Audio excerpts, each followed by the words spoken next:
नमस्कार, स्वागत है आपका हमारे इस खास शो ब्रोकरेज रिपोर्ट्स में, जहां पर हम लेकर के आते हैं कुछ सिलेक्टिव स्टॉक्स, उनको फंडामेंटली हम एनालिसिस करते हैं उनका, और लास्ट में हम जानते हैं ब्रोकरेज हाउसेस के दिए हुए टारगेट प्राइसेस। इस शो का पर्पज़ आपको स्टॉक्स रिकमेंड करना नहीं है। हम यहाँ पर जो स्टॉक्स लेकर के आते हैं उन्हें सिर्फ एजुकेशनल पर्पजेज से स्टडी करते हैं, और जो टारगेट प्राइसेस होते हैं वो ब्रोकरेज हाउसेस के द्वारा दिए जाते हैं और ये आने वाले 12 महीनों के लिए होते हैं। आप में से काफ़ी सारे लोग जो हैं वो कमेंट सेक्शन में भी अपने स्टॉक्स शेयर करते हैं। हम कोशिश करते हैं हर एपिसोड में उनमें से कुछ स्टॉक्स जो हैं वो पिक करें। तो इस एपिसोड में भी अपने पसंदीदा शेयर्स जो हैं वो ज़रूर हमारे साथ साझा करें। चलिए शुरू करते हैं।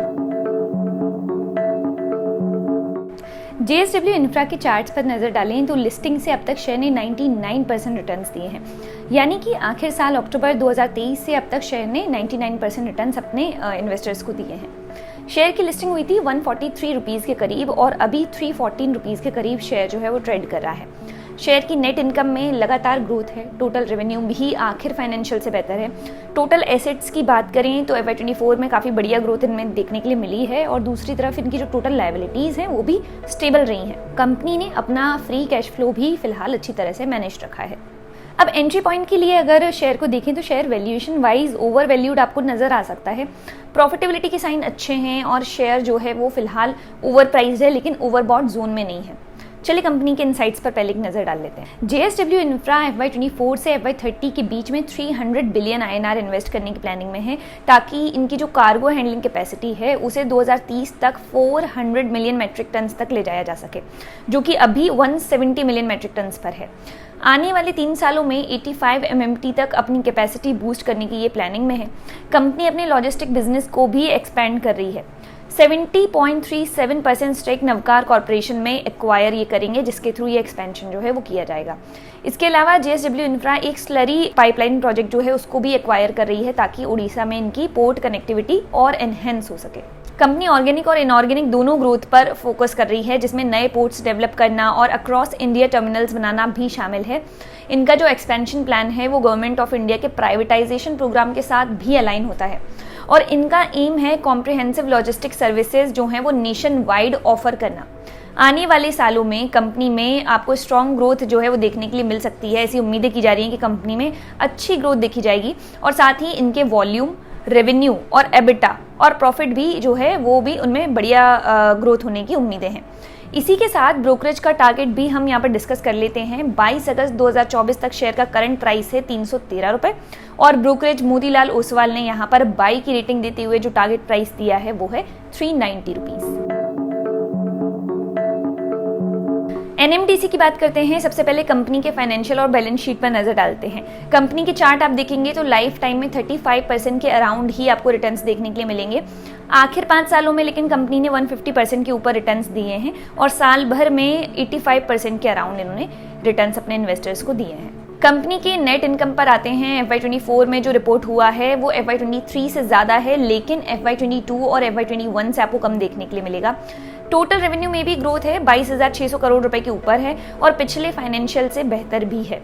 अब कंपनी के इनसाइट्स पर एक नज़र डालते हैं।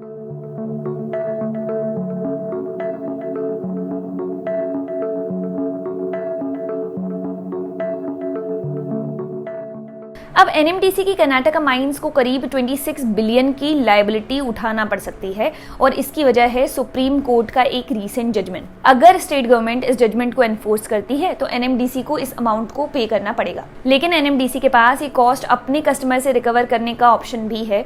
ऐसे कस्टमर्स जो कि कंपनी से आयरन ओर खरीदते हैं, यानी कंप्लीट कॉस्ट खुद उठाने की जगह ये रास्ता भी कंपनी अपना सकती है। कंपनी के एबिटा एस्टिमेट पर आते हैं, जो कि FY25 और FY26 के लिए 2% और 9% कम हुए हैं, क्योंकि आयरन ओर प्राइसेस जो हैं वो कम होने की उम्मीदें की जा रही हैं।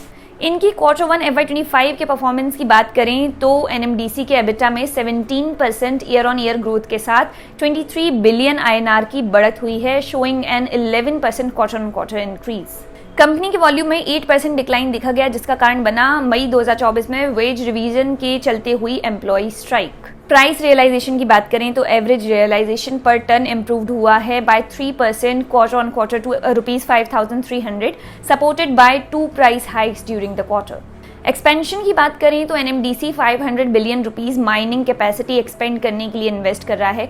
FY31 तक अप्रॉक्स 100 MTPA तक इसे पहुंचाने की उम्मीदें हैं। NMDC stock is currently valued at 6.3 times its expected earnings for FY25 and 5 times for FY26। तो यहाँ जो ब्रोकरेज हैं उन्होंने एक्यूमुलेट की रेटिंग दी है, यानी कि ग्रेजुअली स्टॉक बाय करने की रेटिंग देते हुए यहाँ जो टारगेट प्राइस दिया है वो है 253 रुपीज़ का, और शेयर का करंट प्राइस 22 अगस्त 2024 तक है 225 यानी 225 रुपीज़ के करीब।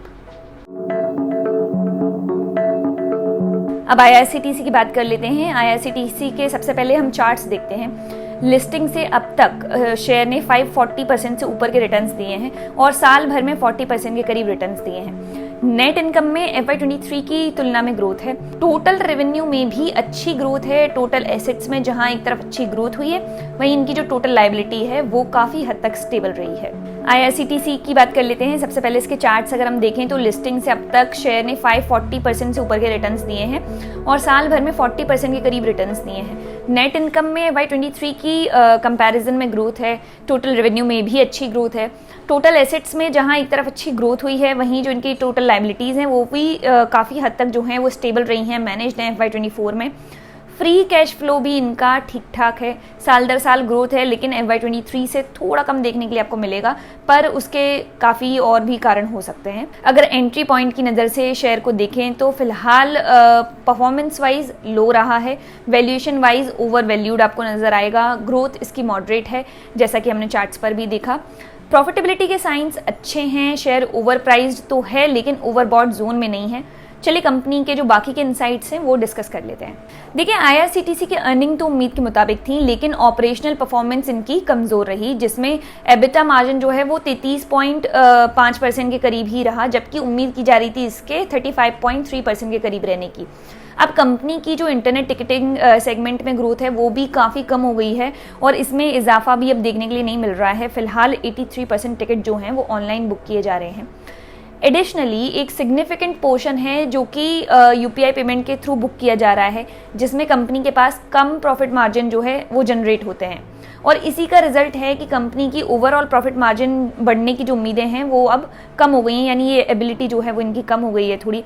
लेकिन दूसरी तरफ इनका जो कैटरिंग डिपार्टमेंट है उसमें अच्छी ग्रोथ देखने के लिए मिली है, जिसकी इनकम जो है सालाना 17.1% बढ़ी है। इनका जो रेल नीड है उसकी कमाई में भी 16.2% का इजाफा देखा गया है, लेकिन टूरिज्म से होने वाली कमाई चुनावों के कारण कुछ ट्रेनों के न चलने से 12.4% तक कम हो गई है।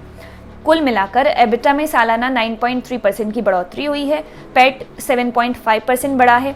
इस इजाफे के बाद भी इंटरनेट टिकटिंग सेगमेंट अपनी ग्रोथ लिमिट पर पहुंच गया है, जिसके कारण यहाँ पर जो ब्रोकरेज का आउटलुक है वो थोड़ा सा सावधानी भरा है, और ब्रोकरेज प्रभुदास लीलाधर ने यहाँ रिड्यूस की रेटिंग देते हुए टारगेट प्राइस भी अब इसका कम कर दिया है। 822 रुपये टारगेट प्राइस कर दिया है, और जो शेयर का करंट प्राइस है 22 अगस्त तक वो है 938 रुपये। बात करते हैं वोडाफोन आइडिया की। वोडाफोन आइडिया ने पिछले एक साल में इन्वेस्टर्स को 100% के अराउंड रिटर्न्स दिए हैं, लेकिन शेयर परफॉर्मेंस में लो परफॉर्मर रहा है। वैल्यूएशन वाइज ओवर वैल्यूड दिखा है और ग्रोथ में भी ये लैग करता हुआ साफ नजर आया है। प्रॉफिटेबिलिटी के साइंस भी यहाँ पर आप देखेंगे तो एवरेज है, मतलब स्टॉक्स के पास फिलहाल moderate number of red flags हैं। इनके फाइनेंशियल और बैलेंस शीट पर नजर डालते हैं। टोटल रेवेन्यू ठीक ठाक रहा FY24 तक। नेट इनकम एक बार फिर इनकी माइनस में देखने के लिए मिली। टोटल एसेट्स इनके कम हुए हैं FY24 में, और लायबिलिटीज इनकी साल दर साल कम होने की बजाय आपको बढ़ती हुई साफ नजर आएंगी। कैश फ्लो कंपनी का ठीक है। आइए इसके बाकी जो इनसाइट्स हैं कंपनी के वो देख लेते हैं एक बार। वोडाफोन आइडिया का क्वार्टरली परफॉर्मेंस मिला जुला रहा है। कंपनी ने 105.1 अरब रुपए की इनकम जो है वो दर्ज की है, जो पिछले क्वार्टर से 0.9% और पिछले साल से 1.4% कम है। ये कमी खास तौर पर 2.5 मिलियन सब्सक्राइबर बेस के नंबर्स में गिरावट के कारण हुई है, जिससे टोटल सब्सक्राइबर बेस जो है वो 210.1 मिलियन हो गई, जबकि एवरेज रेवेन्यू पर यूजर 146 रुपए पर स्टेबल रहा। 4G यूजर्स के नंबर में सिर्फ 0.4 मिलियन की मामूली सी ग्रोथ हुई है। कंपनी का एबिटा मार्जिन 0.86% घटकर 40% के अराउंड हो गया है, जिसका main reason network operating cost में इजाफा है। हालांकि नेट लॉस इनका जो है वो 64.3 अरब रुपए हो गया है, जो पिछली तिमाही के 76.7 अरब रुपए से कम है। जिसका क्रेडिट जाता है कम डिप्रिसिएशन और इंटरेस्ट एक्सपेंसेस को। क्वार्टर के दौरान कंपनी का कैपिटल एक्सपेंडिचर 7.6 बिलियन रुपीस रहा और फंड जुटाने के कारण नेट डेट जो है इनका वो 1962 बिलियन रुपीस पर आ गया। देखिए, वोडाफोन आइडिया अगले 3 सालों में 500 से 550 अरब रुपए करीब खर्च करने की प्लानिंग कर रहे हैं ताकि इनका जो 4G नेटवर्क है उसे और भी स्ट्रॉन्ग किया जा सके और कुछ जो की एरियाज है ना वहाँ पर 5G सर्विसेज की शुरुआत की जा सके। इससे सब्सक्राइबर्स के नंबर्स जो कि कम हो रहे हैं फिलहाल, उसमें इम्प्रूवमेंट की उम्मीदें की जा रही हैं।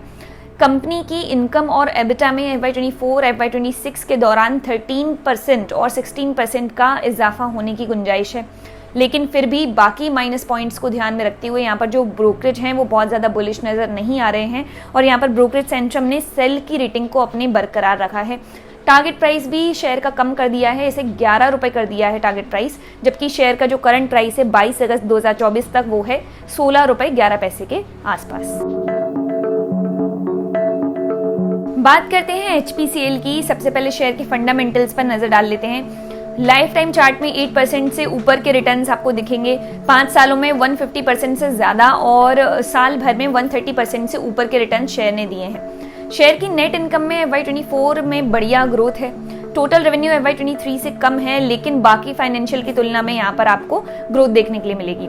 टोटल एसेट्स में लगातार अच्छी ग्रोथ दिखाई दे रही है, लायबिलिटीज भी इनकी स्टेबल हैं। FY23 तक कंपनी का कैश फ्लो जो है वो माइनस में था, लेकिन FY24 में 13,700 करोड़ रुपीस के ऊपर कैश फ्लो है वो रिपोर्ट हुआ है।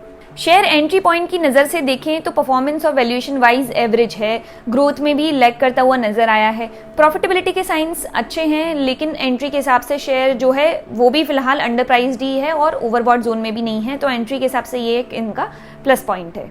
चलिए कंपनी के इनसाइट्स पर भी नजर डाल लेते हैं। HPCL की राजस्थान रिफाइनरी का ऑपरेशन जो है वो FY26 में शुरू होने की उम्मीदें हैं, जिससे HPCL की रिफाइनिंग कैपेसिटी में लगभग 30% की ग्रोथ होगी। FY28 तक जब राजस्थान रिफाइनरी पूरी कैपेसिटी में काम करेगा तो ये HPCL के FY26 के एक्सपेक्टेड एबिटा में लगभग 37% का कंट्रीब्यूशन देगा। HPCL के पास HRRL में 74% की हिस्सेदारी है, इसलिए इसे एक जॉइंट वेंचर के रूप में गिना जाएगा।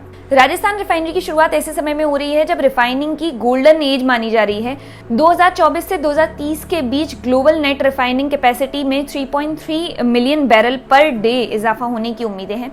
ये 2010 और से 2019 की औसत वृद्धि दर से 40% कम है। इसके अलावा अगर HPCL की ल्यूब्रिकेंट बिजनेस का डीमर्जर और इसकी अलग से लिस्टिंग हुई तो 33 रुपीज़ पर शेयर की वैल्यू अलग से अनलॉक हो सकती है।